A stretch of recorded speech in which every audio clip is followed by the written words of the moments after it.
Hello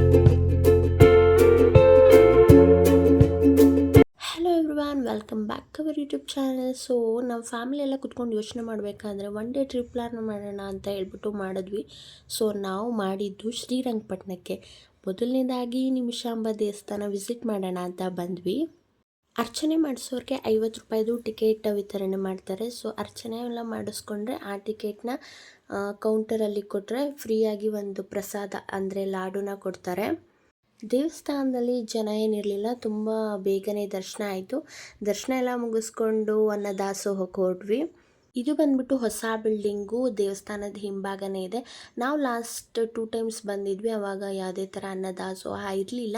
ಇವಾಗ ಪ್ರತಿನಿತ್ಯ ಮಾಡ್ಬೋದು ಅಂತ ಅನಿಸುತ್ತೆ. ನಾನು ಫಸ್ಟ್ ಟೈಮು ಪ್ರಸಾದನ ತಿಂದಿದ್ದು. ನಮಗೆ ದರ್ಶನ ಮುಗಿಯೋಷ್ಟರಲ್ಲಿ 2:30 ಆಗಿತ್ತು. ಸೊ ಆಲ್ರೆಡಿ ಶ್ರೀರಂಗಪಟ್ಟಣದಲ್ಲಿ ರಂಗನಾಥ ಸ್ವಾಮಿ ದೇವಸ್ಥಾನದಲ್ಲಿ ಕ್ಲೋಸ್ ಆಗಿಬಿಟ್ಟಿತ್ತು ಅಂತ ಹೇಳಿಬಿಟ್ಟು ವೆಯ್ಟ್ ಮಾಡಿದ್ವಿ. ಅಲ್ಲೇ ಸ್ವಲ್ಪ ಹೊತ್ತು ಟೀ ಎಲ್ಲ ಕುಡಿದು ಮೈಂಡ್ ಫ್ರೆಶ್ ಮಾಡಿಕೊಂಡು ನೆಕ್ಸ್ಟು 4 ಗಂಟೆಗೆ ರಂಗನಾಥ ಸ್ವಾಮಿ ದೇವಸ್ಥಾನದ ಹತ್ರ ಬಂದ್ವಿ. ಟೈಮಿಂಗ್ಸ್ ಬಂದ್ಬಿಟ್ಟು ಬೆಳಗ್ಗೆ 7 ಗಂಟೆಯಿಂದ ಮಧ್ಯಾಹ್ನ 1 ಗಂಟೆವರೆಗೂ ಇರುತ್ತೆ. ಸಂಜೆ 4 ಗಂಟೆಯಿಂದ 8:30ವರೆಗೂ ಓಪನ್ ಇರುತ್ತೆ ದೇವಸ್ಥಾನ.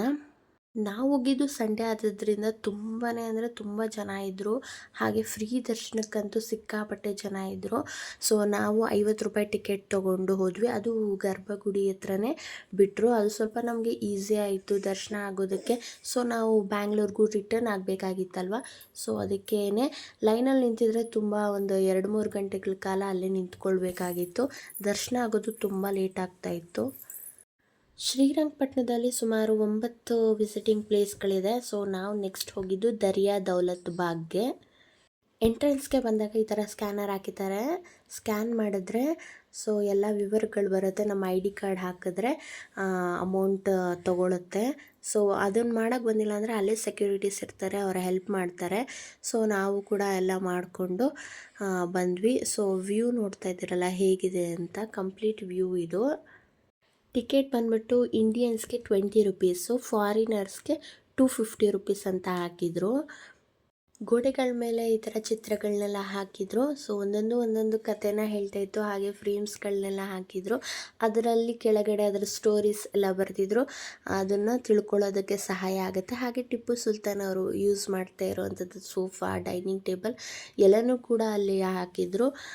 ಇಲ್ಲಿಗೆ ಬಂದರೆ ಎಲ್ಲ ಅವ್ರು ಏನೇನು ಯೂಸ್ ಮಾಡ್ತಿದ್ರೋ ಅದೆಲ್ಲ ಕೂಡ ಇಲ್ಲಿ ಇಟ್ಟಿದ್ದಾರೆ. ಹಾಗೆ ಅವರು ಯೂಸ್ ಮಾಡ್ತಿದ್ದಂಥ ವೆಪನ್ಸ್ ಆಗಿರ್ಬೋದು, ಅವರ ಕಾಸ್ಟ್ಯೂಮ್ಸ್ ಆಗಿರ್ಬೋದು, ಅವರು ಬಟ್ಟೆ ಏನು ತೊಡ್ತಾ ಇದ್ರಲ್ಲ ಅದೆಲ್ಲನೂ ಕೂಡ ಇದರಲ್ಲಿ ತೋರಿಸಿದ್ದಾರೆ ನಮಗೆ. ಇವತ್ತಿನ ದಿನ ಮಾತ್ರ ತುಂಬ ಸಖತ್ತಾಗಿತ್ತು. ಆ್ಯಂಡ್ ನೆಕ್ಸ್ಟ್ ಬ್ಲಾಗಲ್ಲಿ ಸಿಗ್ತೀನಿ. ನಮ್ಮ ಚಾನಲ್ನ ಇನ್ನೂ ಸಬ್ಸ್ಕ್ರೈಬ್ ಮಾಡ್ಕೊಂಡಿಲ್ಲ ಅಂದರೆ ಸಬ್ಸ್ಕ್ರೈಬ್ ಮಾಡ್ಕೊಳ್ಳಿ ಆ್ಯಂಡ್ ಸಪೋರ್ಟ್ ಮಾಡಿ. ಈ ವಿಡಿಯೋ ನಿಮ್ಮೆಲ್ಲರಿಗೂ ಇಷ್ಟ ಆದರೆ ಪ್ಲೀಸ್ ಒಂದು ಲೈಕ್, ಶೇರ್, ಕಮೆಂಟ್ ಮಾಡಿ ಆ್ಯಂಡ್ ನಮ್ಮ ಚಾನಲ್ನ ಸಬ್ಸ್ಕ್ರೈಬ್ ಮಾಡ್ಕೊಳ್ಳೋದನ್ನ ಮರಿಬೇಡಿ. Thank you all.